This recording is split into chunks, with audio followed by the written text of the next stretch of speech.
right, I'll do it. In 2015-16, our season will be different. In the midst of a wild array of fresh stories from around the globe, we'll invite you to be part of something. Wholly eclectic. And entirely ArtsEmerson. Open the classics, travel to new lands, and even battle space aliens. How's that? Together we'll continue to discover the world on stage and celebrating that being different isn't just okay, it might just be the best thing ever. So Ernest Shackleton, this is overcoming the odds of being an artist and being a single mother, and imagining you've just lost your job and you realize you're not going to get your paycheck.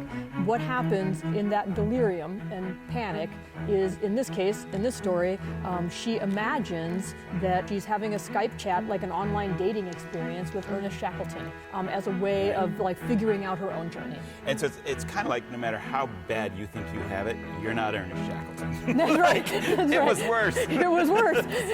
So what's your excuse? All right, Mr. Joy, second in Daniel's 3-year residency. This is Daniel Beatty, a piece he wrote and has performed for some time. A Harlem neighborhood, a cobbler in that neighborhood who is a Chinese man, Mr. Joy. At the start of the play, he's been brutally assaulted. And the people who are his customers, who are also the neighbors, are trying to deal with what happened, what's happened in our neighborhood. We get to experience a lot of what it is that we're all going through as a culture now about who are we and how have we come to this. It's a virtuosic performance by a single performer, Tangela. You have to remember that like 30 to 40% of the time people are laughing in this show. Yeah, it's very funny. And it's very funny, and I think that's really part of Daniel's approach. So meow meow. Yes, so meow meow. Let me start about. Meow meow is. So I saw meow meow. So meow meow loves me for one. She met me. Heard about the show before anybody else we had heard dinner. About the show. Really a virtuosic cabaret performer, and you think for like about 2 minutes in this show that you're going to have a night of like Liza Minnelli maybe, and then really quickly we find out that things are not going to go as we expect. She's an incredible. She speaks 14 languages. She's this incredibly bright, very political, very sexy woman of a certain age who is also a brilliant singer and a really gifted comedian. And she's trying to create a show that uses every part of those strengths of hers. But there's something profound about what she does to expose the core and the heart of what the theatrical experience is. We just got off the phone with the Sango Ensemble from South Africa. It was awesome. They are awesome. And from the opening moment, the minute that they start playing the overture on marimbas, now you're in this place of total adventure. It's like, you're in undiscovered country at this point, and this country is full of joy. And then translates the opera from its Western context into a deeply South African context. And the sense of uplift in the theater is extraordinary. We're going to do Chopin without piano. That's actually the name of the piece, not just that we're going to do it without piano. Yeah, exactly. That's right. I know, it sounds just like... We couldn't afford the piano, we couldn't afford, so we're just going to do Chopin. Right. It sounds like... no piano. It sounds like a trick, We're Chopin, but no piano. There's an orchestra. In this case, it's going to be 48 to 50 pieces. I'm not sure exactly where we wound up. They'll be here on this stage. There'll be players from the Boston Conservatory of Music. They have reacted in a rage to the overtaking of Chopin's actual life and his story and the hardships and his political sensibilities. And she's speaking that text in exactly the meter of the piano score. And it will be in Polish. And one of the reasons that I wanted to make sure that we heard it in Polish here is because of the way it matches the piano score so beautifully as a text right now, and her performance is complete abandon. So we're going to learn in the theater how to actually celebrate the virtuosity of different languages. So Filter got together, they decided to make a version of Twelfth Night. The challenge they made to themselves was, how can we make it with the fewest resources in the least amount of time? Which is exactly the opposite of the way that we normally make theater. We try to figure out how we get the most resources and the longest stretch of time to develop it. Especially when you get a commission from a big company. That's right. That's what you think, oh, more toys, more time, yep. more cash. Yeah, they went the other way. They went the other way. It has a kind of almost punk band feel, like a accidental band, like an improv band kind of feel, where they come together on the stage, and this is the story that they choose to tell. And yet, the full experience of Twelfth Night is told Should we go to an octoroon? So this is a partnership with Company One. The most popular play of 1859 is back. Is back, that's right, yeah. So this was That's what you've been waiting for, right? So it was the most popular play of its time. It was the Uncle Tom's Cabin of its time. And it's meant to expose the fragility of identity and the fragility of whiteness. And I think it does that.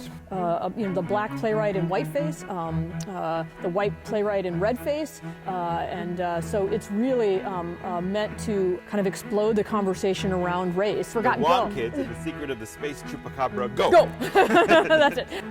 It has that kind of Pixar quality that it's for kids, but it's really for everybody, right? And so they go on a journey together to overcome the threat of the space chupacabra threatening to overtake the world. And it's just a really fun family adventure. So 3 sisters? This is a real opportunity to be surprised by the city you live in. I can't wait for our audience and the Russian audience to kind of see each other at the theater. For the Russian community, these are the stars, and this is really the high-end theater of Russia. Beckett trilogy. All you see in Not I is just her mouth. Right. This is the quintessence of Beckett. Yeah. Handed from one muse to her, and she's delivering what is this essentialized performance of one of the great writers of our time. Santiago from Chile, Historia de Amor. This is a company that marries live performance and live animation and cinema all into one performed event. So there are live actors on stage interacting with projected surfaces, and it feels like you're watching a live performance of a graphic novel, animated. It is a story. It's some hard themes about a woman who's been kidnapped, and there's some violence. Sell it, Holly, sell it. Sell it. Yeah.